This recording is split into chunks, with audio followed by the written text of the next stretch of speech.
மீனா இந்த மாதிரி நைட்டுக்கு தோசையும் தக்காளி சட்னியும் செஞ்சிடலான்னு அதுக்கான ஏற்பாடு செஞ்சுக்கிட்டு இருக்கேன். ஆனால் அங்கே வந்து அவங்களோட ஹஸ்பண்டும் இந்த மாதிரி மாவு பாக்கெட் வாங்க மறந்துடுறாங்க. அதனால மறுபடியும் கடைசி நேரத்தில் போயிட்டு மாவு பாக்கெட்டும் பால் பாக்கெட்டும் வாங்கிட்டு வந்து எப்படியோ அன்னைக்கான சமையலை மீனா ஒரு வழியாக முடிச்சிடுறாங்க. பட் அவங்களுக்கு தோசை கூட சரியாக சுட தெரியல. அதனால அவங்களுக்கு பிஞ்சு பிஞ்சு தோசை வர, ஆனால் அவங்களோட ஹஸ்பண்டும் பரவாயில்ல, நம்ம அப்படியே சாப்பிட்டுக்கலான்னு அது எல்லாத்தையுமே அட்ஜஸ்ட் பண்ணிட்டு சாப்பிட. பட் மீனாவுக்கும் அவங்களோட அத்தை கோமதி சமைக்கிற சமையல் தான் ரொம்பவே மிஸ்ஸிங்காக இருக்குது. அதனால அவங்க அதை பற்றியே யோசிச்சு பார்த்துட்டு ரொம்பவே வருத்தப்பட்டுக்கிட்டு இருக்காங்க. அது மட்டும் இல்லாமல் அடுத்த நாள் காலையில் மறுபடியுமே பாலை காய்ச்சா பாலும் கெட்டு போயிடுது. அதனால் அவங்களுக்கு இன்னுமே டென்ஷனாக இருக்குது.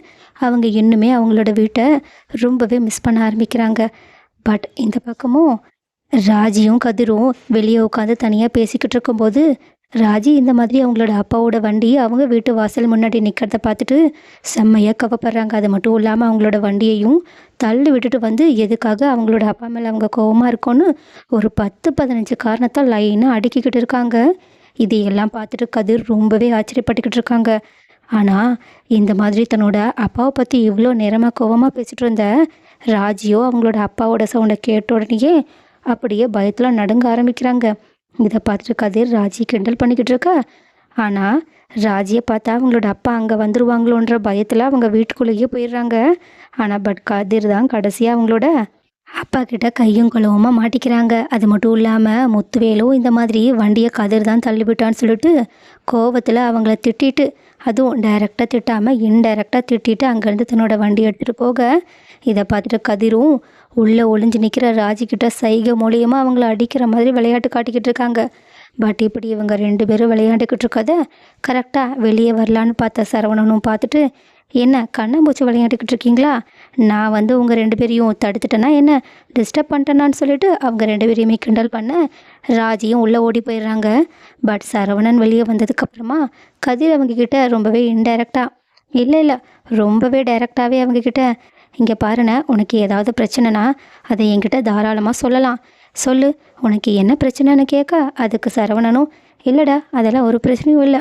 உடனே கதிர், இந்த மாதிரி எனக்கு தெரிஞ்ச ஒரு பழமொழி இருக்குது, நமக்கு கஷ்டம்னா அதை 4 பேர்கிட்ட சொன்னால் அது அப்படியே பாதியாக குறைஞ்சிருமா, அதனால நீ தயங்காமல் என்கிட்ட சொல்லலாம், என்ன தான் கஷ்டம்னு சொல்ல.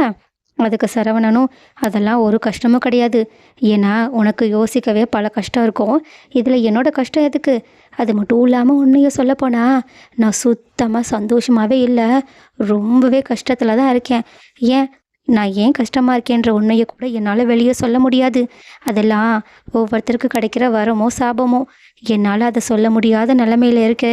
பட் இருந்தாலும் உண்மை என்னைக்காவது ஒரு நாள் வெளியே வந்து தான் தீரும், அப்போ நீங்கள் பார்த்து தெரிஞ்சுக்கோங்க, ஆனால் அது வரைக்கும் நீங்களாவது நிம்மதியாக இருங்கன்னு சொல்லிட்டு அவங்க ரொம்பவே அவங்களோட வாழ்க்கையை நினச்சி பார்த்துட்டு வருத்தப்பட்டுக்கிட்டு அங்கேருந்து கதிர்கிட்ட தன்னோட மனக்குமுறலை சொல்லிட்டு உள்ளே போகிறாங்க.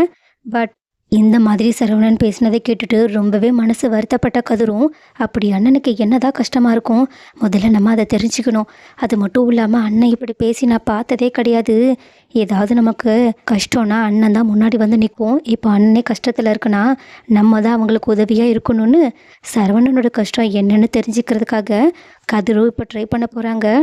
ஸோ இப்போ ஒரு வழியாக சரவணன் எவ்வளோ கஷ்டத்தில் இருக்காங்கன்னு வீட்டில் இருக்க கதிர் முதற்கொண்டு எல்லாருக்கும் புரிஞ்சிடுது. அது மட்டும் இல்லாமல் கோமதி கதிர் முதற்கொண்டு அத்தனை பேருமே அப்படி சரவணனுக்கு என்னதான் பிரச்சனைன்னு யோசிக்க ஆரம்பிச்சிட்டாங்க.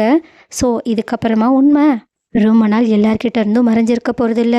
கண்டிப்பாக சரவணனே அது தன்னோட கோபத்தை அடக்க முடியாமல் சொல்ல தான் போகிறாங்க. பட் அதை சொன்னதுக்கப்புறமா பாண்டியனோட குடும்பம் தான் ரொம்பவே கஷ்டப்பட போகுது. ஸோ அடுத்து பாண்டியனும் கோமதியும் சரவணனோட வாழ்க்கையை காப்பாற்றுறதுக்காகவும் அவங்களோட நிம்மதிக்காகவும் என்ன முடிவெடுக்க போகிறாங்கன்றதை பொறுத்திருந்து பார்க்கலாம்.